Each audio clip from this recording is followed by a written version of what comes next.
Ibu jamaah yang dimuliakan oleh Allah Ta'ala, alhamdulillah, bersyukur kita kepada Allah.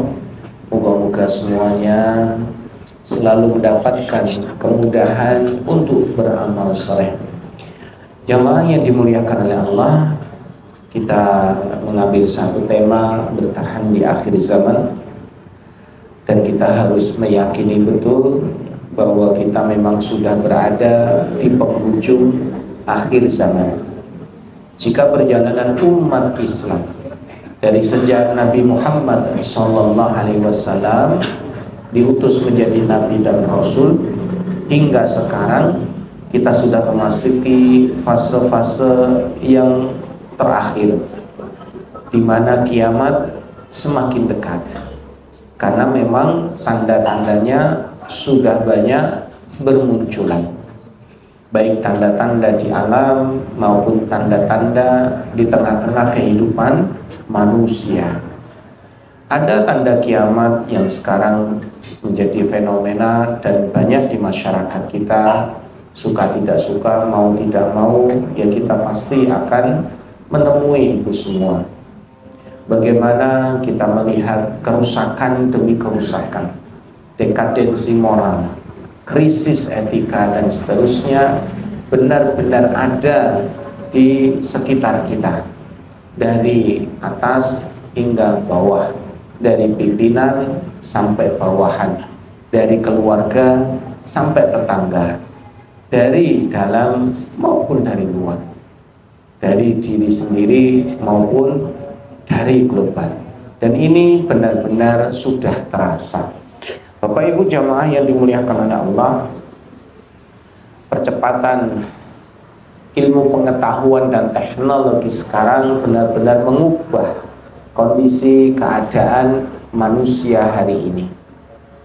Bagaimana dulu kita pernah belajar di sekolah, diberitahu bahwa pernah ada era industri yang diawali tahun 1800-an saat ditemukan mesin uap, sehingga proses produksi bisa berjalan dengan menggunakan mesin, meskipun masih sederhana, yang mana dulu menggunakan tenaga binatang atau hewan, menggunakan tenaga manusia dan sebangsanya, berganti dengan tenaga mesin yang digerakkan dengan uap. Maka era itu disebut era industri. Berubahnya peradaban benar-benar terjadi saat itu, yang dikenal dengan era 1.0 atau 1.0. Kemudian 100 tahun kemudian era berganti, tahun 1900-an ke atas, era 2.0, di mana listrik ditemukan, sehingga peradaban sudah mulai berubah saat ditemukan listrik, sehingga dunia sudah mulai berubah, peradaban juga sudah mulai berubah. Dan 100 tahun berikutnya, tahun 1900, hampir ke arah ya zaman kita, era 3.0, ditemukan komputer. Ya tahun 1900-an lah, 30 ke atas, sampai 1970 hingga kita 1980 ditemukan komputer. Era komputerisasi, di mana teknologi sudah mulai berubah, peradaban juga mulai berubah. Nah sekarang kita masuk di era 4.0 atau 4.0, era internet. Dan era internet ini suka tidak suka, mau tidak mau, benar-benar ada di tengah-tengah kita. Hampir semua orang sekarang punya HP, betul ya? Bahkan ada yang lebih dari satu. Bahkan bayi yang sejak lahir pun sudah melek HP. Sehingga hampir kehidupan kita tidak lepas dari HP. Dan HP ini isinya berbagai macam platform, media sosial, dan seterusnya, yang telah mengubah perubahan dunia. Ini namanya era internet, era digital. dan percepatannya luar biasa. Tidak menunggu 100 tahun, hanya cukup sekitar 50 tahun saja.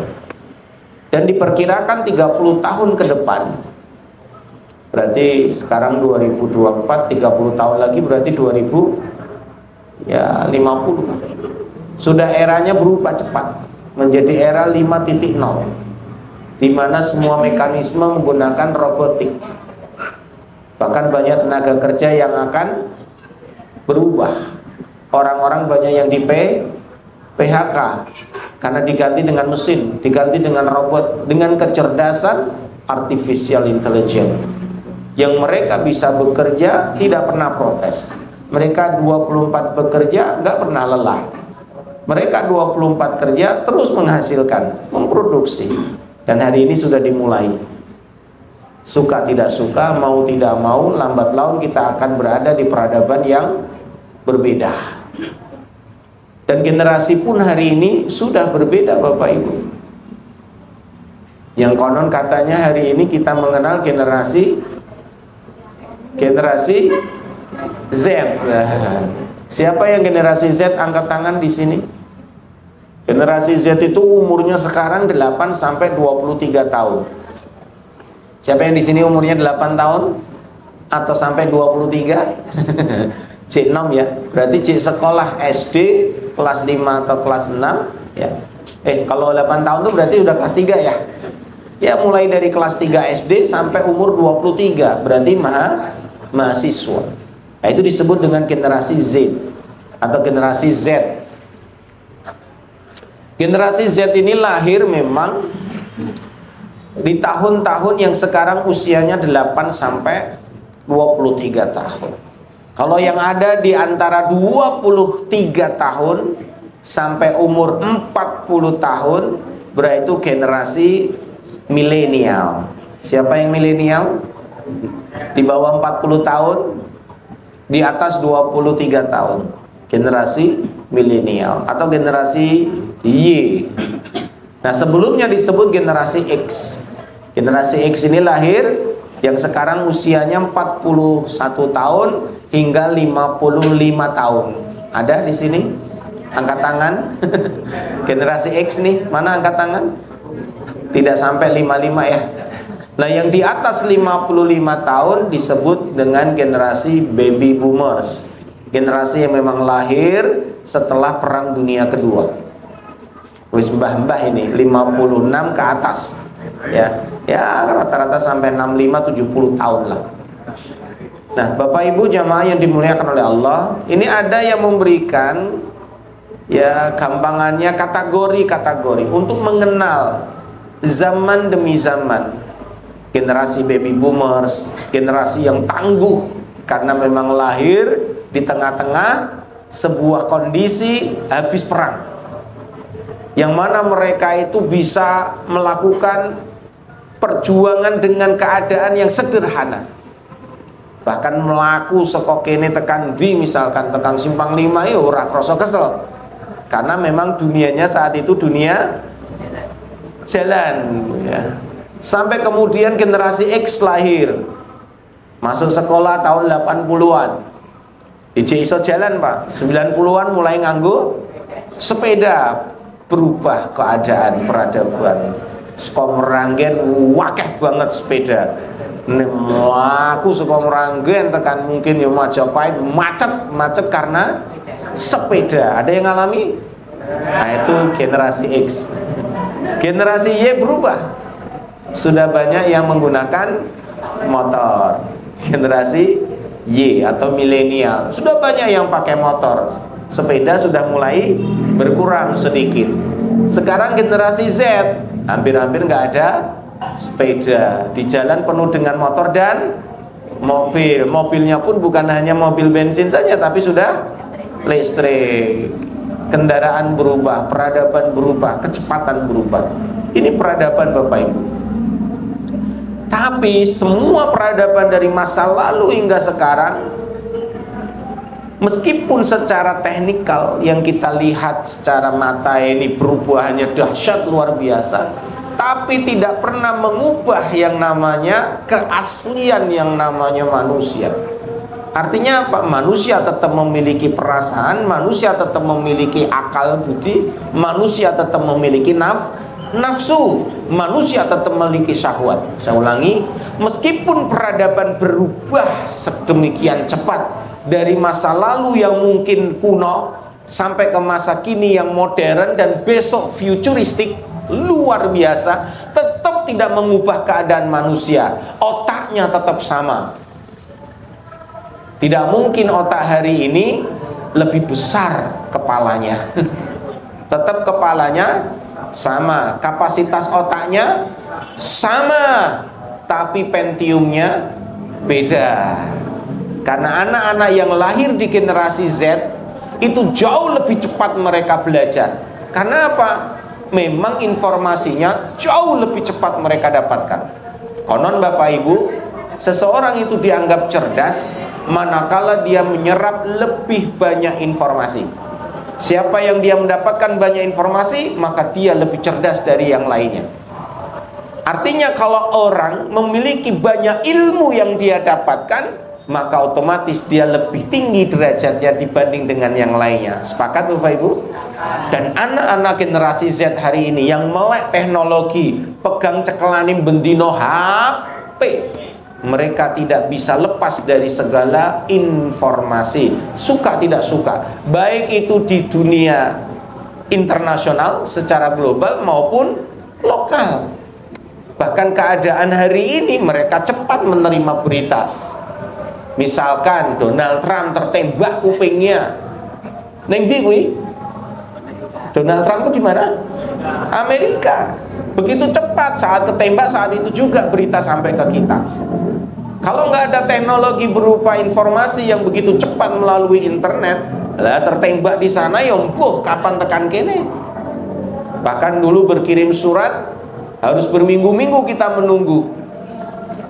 Maka tukang pos waktu itu benar-benar sosok yang sangat diidam-idamkan.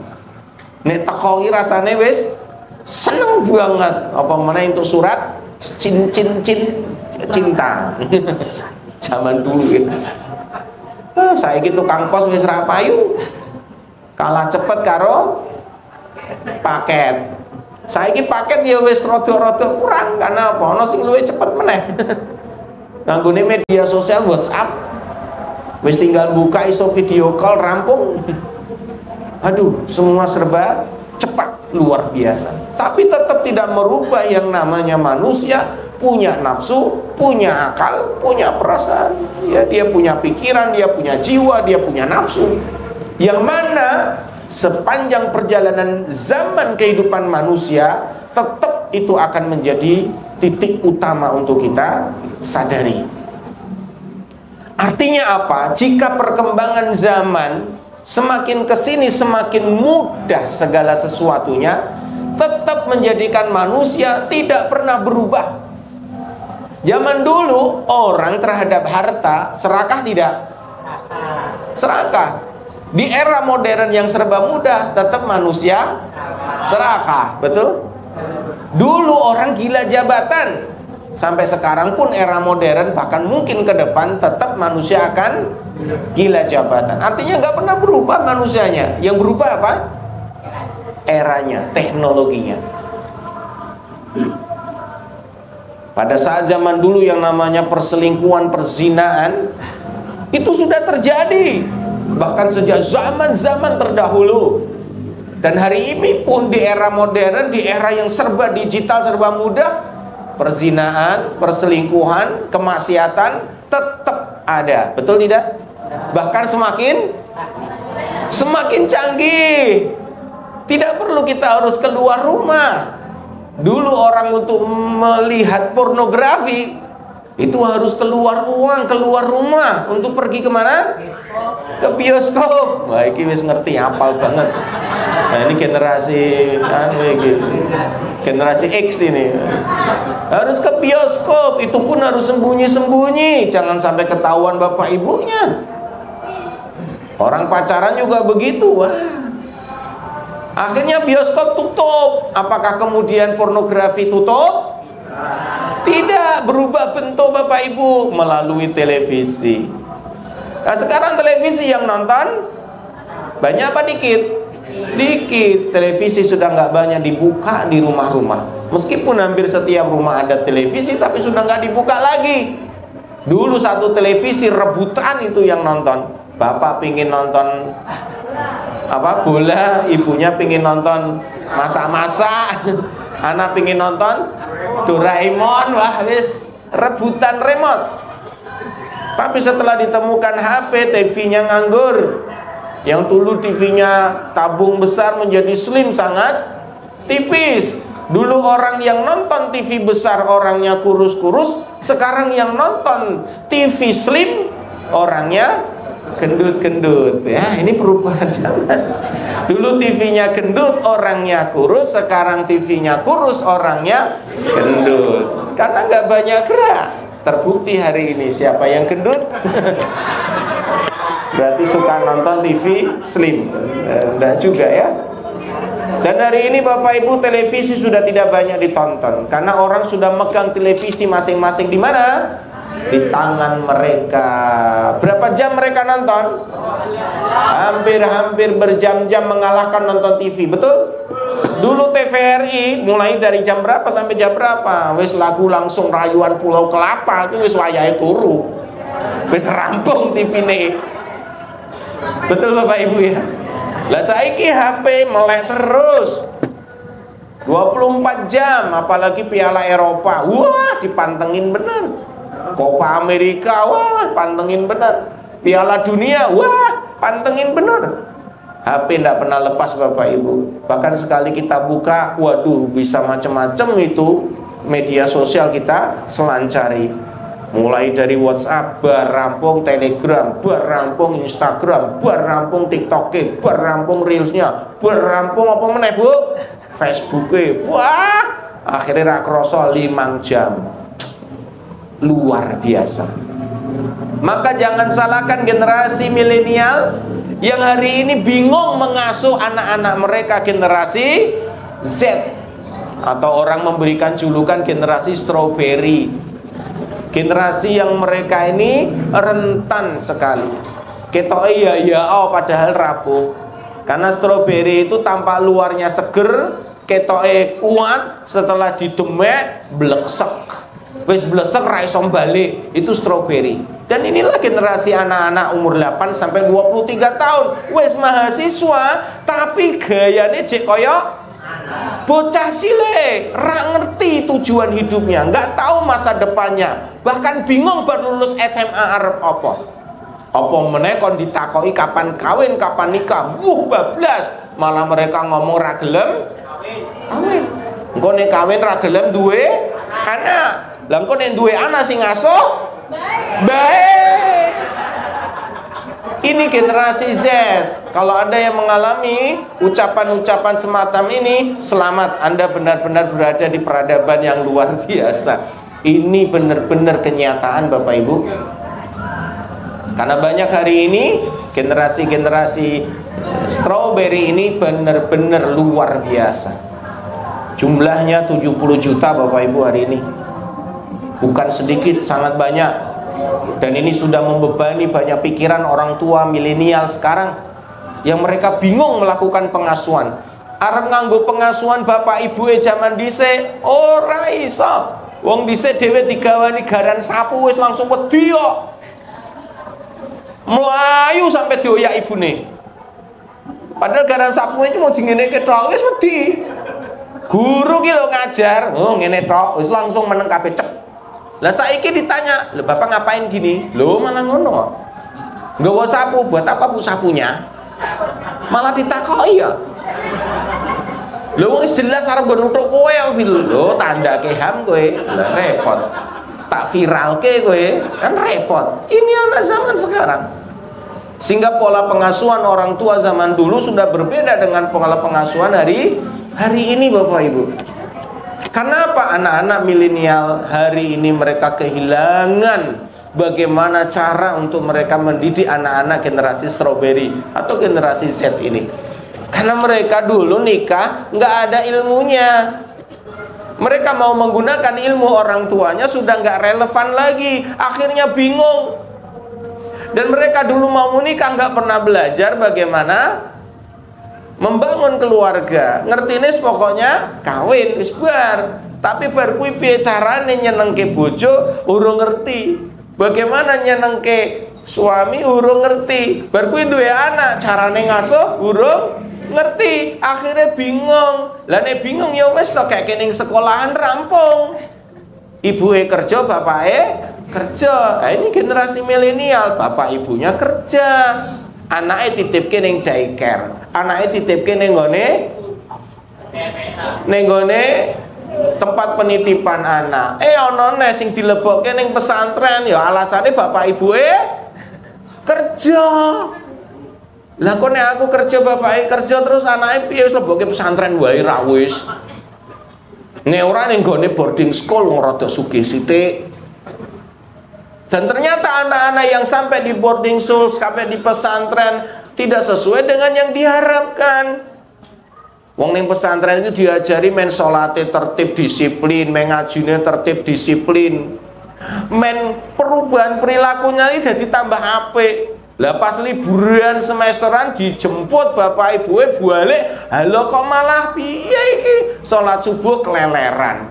Duhur asar ora mancal dang cepet. Ngaji yo males. Bar kuwi dikandani malah nesu lu piye to? Nah, iki kan wayahe salat lho, iki kan liburan, Bu.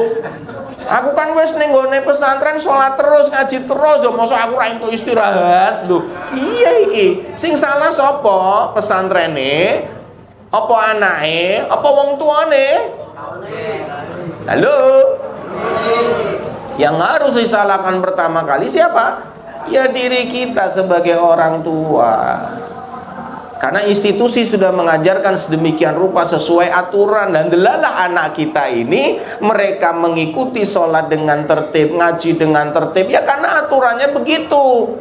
Nah mereka melakukan itu karena rasa takut di pesantren. Nih orang ngono kok dihukum, rambutnya digundul, disetrap ngosek kamar mandi. Halah kan mati. Karena takut mereka terpaksa seperti robot. Tapi pulang tidak membentuk akhlak yang mendarah daging. Kudu nenek wis balik yo ngresiki toilete bapak ibu yo bangun luwih gasik, salate yo genah, ngajine genah. Wong tua langsung wah anakku berubah. Wah yes alhamdulillah. Tapi kok iki ora ana perubahan. Walah iki. Maka harus dievaluasi pesantrennya, evaluasi diri kita. Jangan-jangan ada masalah terhadap anak kita, bukan pesantrennya. Nah anak kita kok bisa begini? Bisa jadi juga salah pengasuhan dari siapa? Dari kita. Innamal a'malu binniyat. Lah niatnya kemarin masukin ke pesantren buat apa? Oh ternyata ngusir anak. Karena nek kakean anak yo repot. Wong bapak ibu apa? Kerja. Lah niate memang ngusir anak ya wis to dadi anak buangan. Bisa dipahami Bapak Ibu ya? Innamal a'malu binniyat. Hati-hati kalau kita salah pengasuhan, dan ini terjadi banyak. Maka anak-anak hari ini benar-benar luar biasa Bapak Ibu. Kalau kita tidak peduli kepada mereka, maka HP yang peduli kepada mereka. Karena hari ini betul-betul yang lekat sama anak-anak itu adalah HP dibandingkan bapaknya, ibunya. Wong ibunya nyedak iki langsung apa to Bu dadak nyedak barang. Enggak Gus rono. Bar kuwi lawange tutup dikunci. Bapaknya arep nyedak napa Pak? Rene-rene barang. Terus malah sentak-sentak piye iki? Bapaknya nangis atine, ibuke yo nangis atine, ya Allah nang. Ya Allah tondo, aku ki pengen cedak karo awakmu, pengen delok kabarmu kok mbok usir ya Allah. Langsung ibuke bapaknya nesu, sing dijiko apane? Anake apa HP-ne? HP-ne. Anake nangis ra? Nesu ra? Kenapa nesu? Kenapa nangis? Dan kenapa mereka marah? Coba Bapak Ibu praktek saja. Mereka lagi main game, orang ngerti waya, HP ini langsung jiko Bapak Ibu. Apa yang terjadi dengan anak tersebut? Marah, terantung itu. Wah, wis gepu-gepu, mungkin banting-banting, nyalakin, nyurumpah, nyerapai. Betul tidak? Karena yang diambil oleh anak-anak tersebut sejatinya bukan HP-nya, tapi siapa? Ini pengganti bapak ibunya. Karena yang mereka ambil itu bukan HP-nya, tapi orang tua ketiga. Bukan bapak kandungnya, bukan ibu kandungnya, tapi HP yang telah menjadi orang tua ketiga. Betul apa tidak Bapak Ibu? Akhirnya kita kehilangan cinta anak. Bahkan kita pun mau memberi cinta kepada mereka juga bingung menyalurkan kemana. Karena kita salah saingan sama HP. Dan kenapa bisa terjadi? Wah, ojo salah ke anak ise, salah ke awake. Lah piye wong anake bali sekolah ibuke jek nyekel? Wis wayahe azan yo bapake jek nyekel. Ya wis to anak iki isone mung nyonto Bapak Ibu. Ya Allah Gusti. Dan inilah keadaan di akhir zaman. Maka kalau kita tidak kembali kepada Allah Ta'ala, kita tidak kembali kepada kajian-kajian ilmu semacam ini, bubar jalan itu keluarga. Dan hari ini Bapak Ibu, ya Allah, kira-kira yang rusak di luar sana banyak apa sedikit? Banyak Bapak Ibu. Bahkan ini menjadi persoalan yang sekarang itu betul-betul susah untuk didandani. Karena anak-anak sekarang melihat orang tua kita. Bagaimana anak-anak ini diharapkan untuk menjadi orang-orang yang amanah? Ya nggak mungkin, mau bapak ibunya saja nggak amanah, guru-gurunya saja nggak amanah, dan pejabat-pejabatnya di sana ya nggak amanah, mulai dari atas sampai bawah nggak amanah semua. Amanah itu apa sih? Amanah itu minimal punya 3 kategori. Halo Bapak, panjenengan Bapak yang amanah enggak? Halo Ibu, ibu-ibu yang jadi amanah enggak ini? Ibu jadi ibu yang amanah enggak ini? Bapak jadi bapak yang amanah enggak nih? Amanah itu punya 3 kriteria. Yang pertama, dia memiliki integritas, kejujuran Bapak Ibu. Jadi dia harus punya kejujuran, integritas. Dan hari ini hilang di tengah-tengah keluarga, hilang di tengah masyarakat kita, hilang sampai pucuk pimpinan.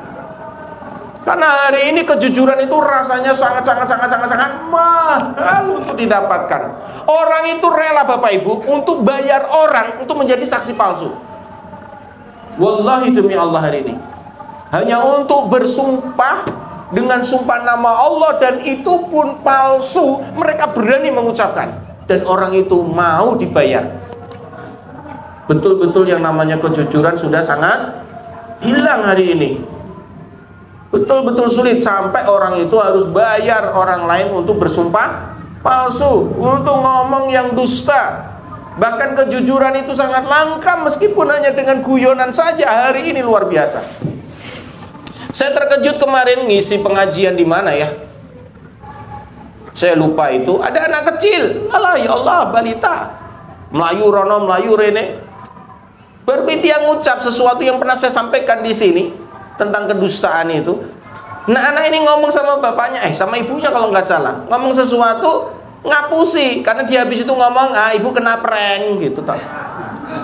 Ibu kena prank, ya Allah. Cacili balita Bapak Ibu. Karena pelayon rono rene waktu itu saya dengar langsung sendiri. Ibunya diapusi. Yang ngomong sesuatu yang kayaknya benar padahal dusta. Dia anak ini dengan polosnya ngomong ibu kena prank, ngeletak. Ya, prank itu sebuah kedustaan. Dan ini terjadi.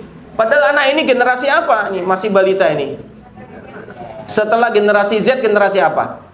Yang umur 8 tahun sampai 23, generasi Z, generasi strawberry ini. Yang di bawah 8 tahun dari ini, dari 0 sampai 7 tahun berarti disebut dengan generasi alfa Bapak Ibu. Generasi apa? Alfa. Yang mereka lahir bersama dengan internet dengan kecepatan tinggi, yaitu AI. Lahirnya kecerdasan buatan. Dan hari ini anak-anak kecil ini yang lahir dari 0 sampai 7 tahun ini, mereka tidak bisa dicegah untuk mereka sangat lekat dengan yang namanya teknologi. Bahkan dulang anak kon nonton HP. Kalau nonton HP kan rasa dasar akhirnya so gendut-gendut. Jajal dhisik tabok isik, dicekok isik kon mangan wangel ora karuan. Lah saiki dislamurke nganggo Aduh, ya Allah. Bahkan sejak dalam kandungan gitu, anak iki wis mulai mendengar semua apa yang ada di HP. Jangan salah Bapak Ibu, anak di dalam kandungan itu sudah bisa dengar. Karena mereka memiliki pendengaran sebelum penglihatan. Dan apapun yang mereka dengar yang dekat dengan ibunya. Dan ibu selalu mau buka TikTok wae, wis to anake engko dadi TikToker. Nauzubillah.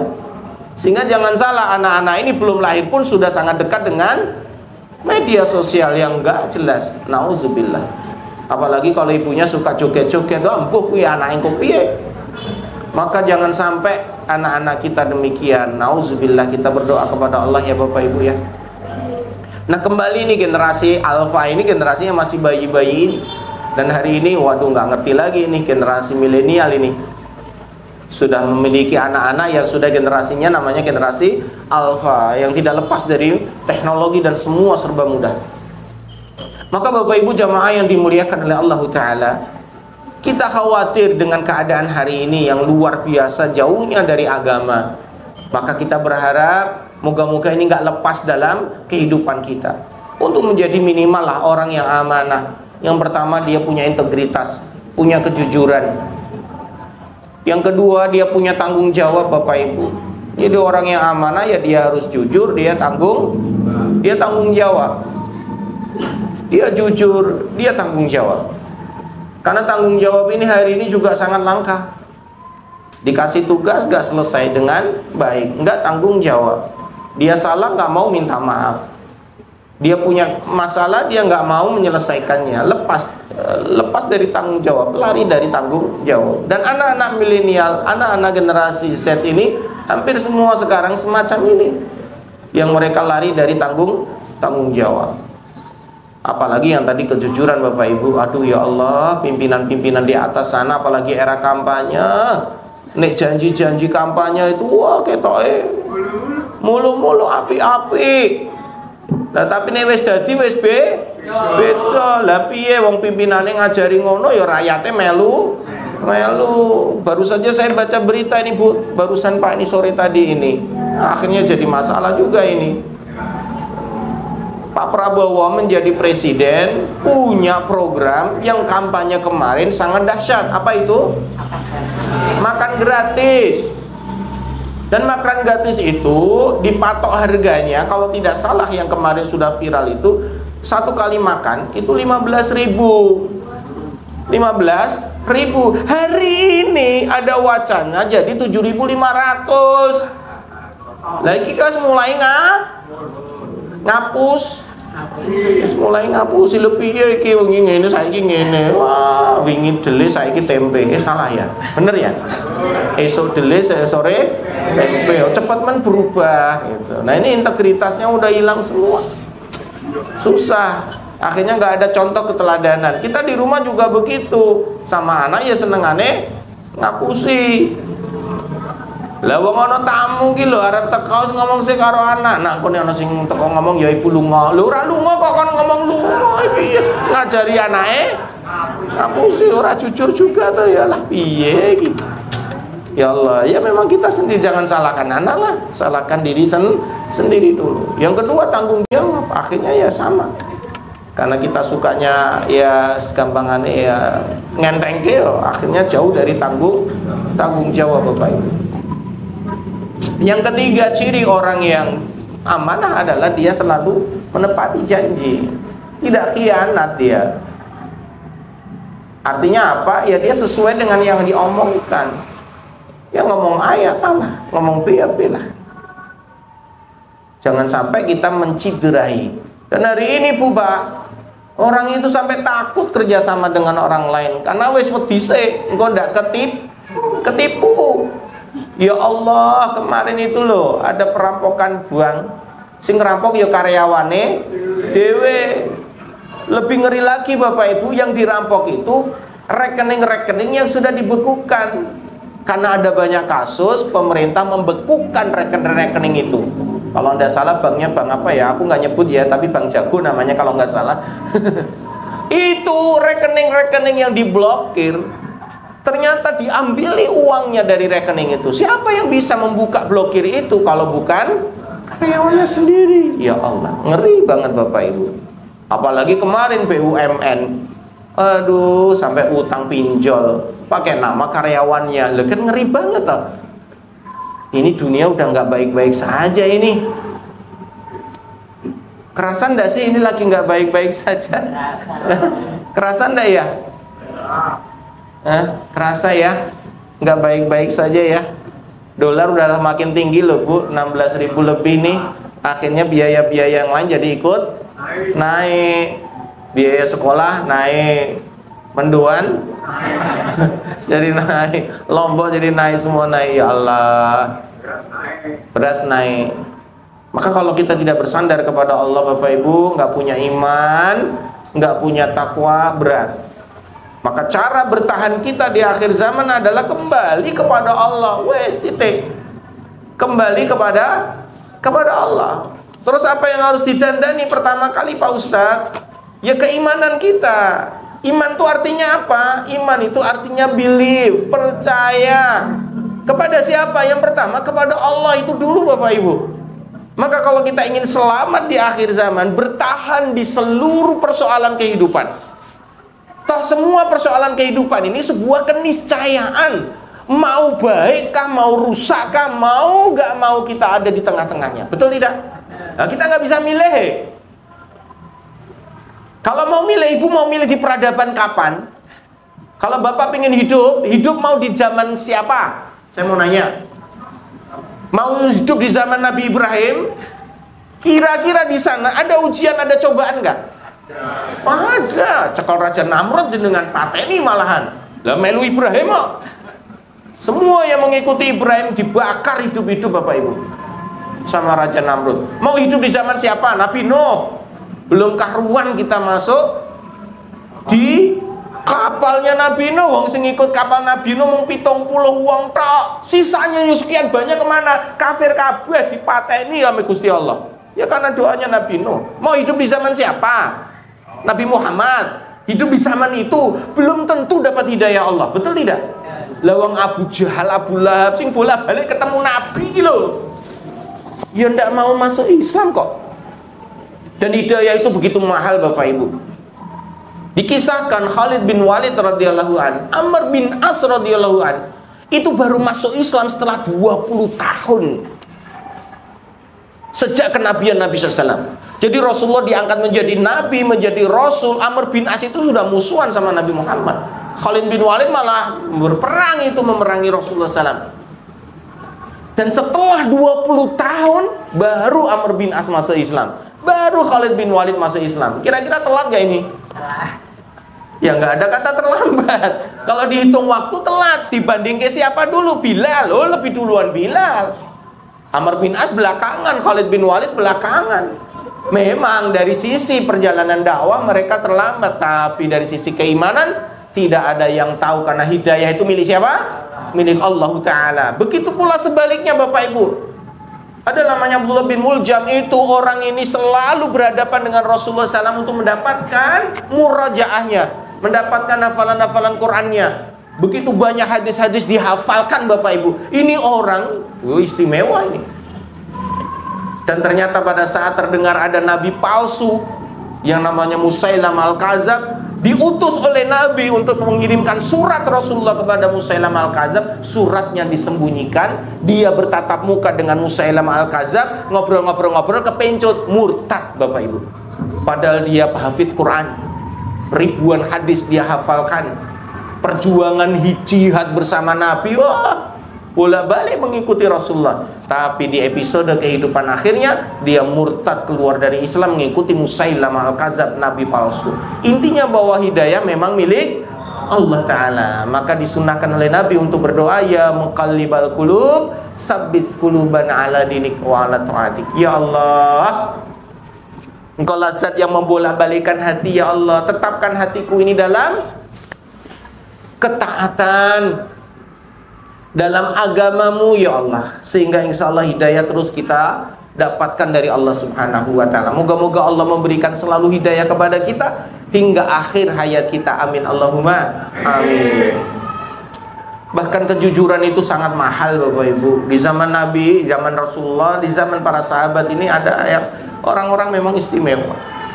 Masih ingat kisah bagaimana Umar bin Khattab menjadi Amirul Mukminin. Malam hari itu beliau ronda, ya sukanya ronda malam, keliling.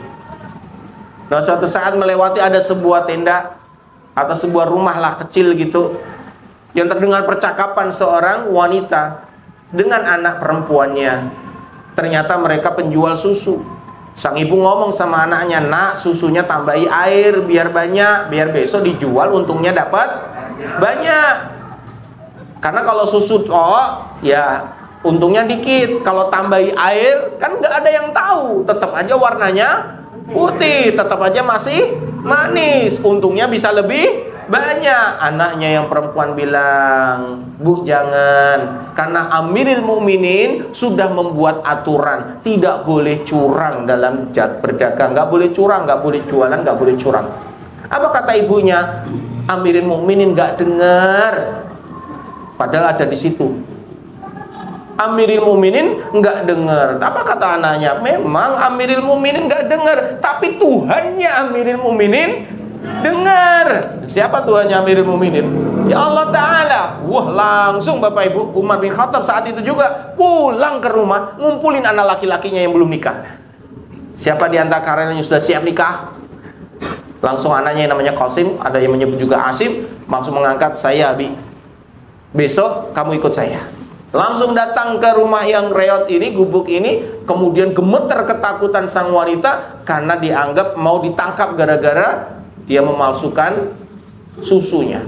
Ternyata sampai sana dia terkesan dengan percakapan tadi malam. Yang anaknya jujur ini akhirnya dilamar sama Amirul Mukminin. Oh kaget ibunya. Wah dikira mau ditangkap, malah ternyata melamar anak gadisnya. Singkat cerita akhirnya menikah. Dan dari anaknya ini lahir seorang wanita bernama Laila. Dan dari Laila inilah lahir seorang pembesar yang menjadi Amirul Mukminin berikutnya, yaitu Umar bin Abdul Aziz. Menjadi khalifah yang istimewa, disebut juga khalifah yang kelima, di mana selama 2 tahun berturut-turut dia 2 tahun dia menjabat sebagai khalifah, tidak ada orang miskin, tidak ada orang yang mau menerima sedekah, nggak ada orang yang mau menerima zakat, hampir semuanya sejahtera. Umar bin Abdul Aziz takutnya kepada Allah dan akhirat sangat-sangat luar biasa. Inilah cucu dari baginda Umar bin Khattab radhiyallahu anhu, masya Allah. Cucu Pak Cicit ya? Cucu ya? Dari kejujuran seorang wanita. Ya Allah Bapak Ibu, kejujuran semacam ini hari ini, ya Allah kita pingin banget punya gitu ya. Makanya kita berharap moga-moga mulai dari diri kita ya Bapak Ibu ya. Ayo jujurlah. Jujur kepada Allah Ta'ala. Maka kembali untuk bertahan di akhir zaman, kembalilah kepada Allah, sehingga kita selalu bersandar kepada Allah, percaya, pilih, beriman kepada Allah Ta'ala. Setelah kita percaya bahwa Allah selalu mengawasi kita, melihat kita, mendengar kita, maka yang kedua kita harus yakin ada Raqib dan Atid Bapak Ibu, yang selalu mencatat ini seluruh amal-amal kita, Raqib dan Atid. Maka kalau kita sudah merasakan itu, Masya Allah, insya Allah hidup kita akan menjadi hidup yang penuh dengan kewaspadaan. Jangan sampai tergelincir.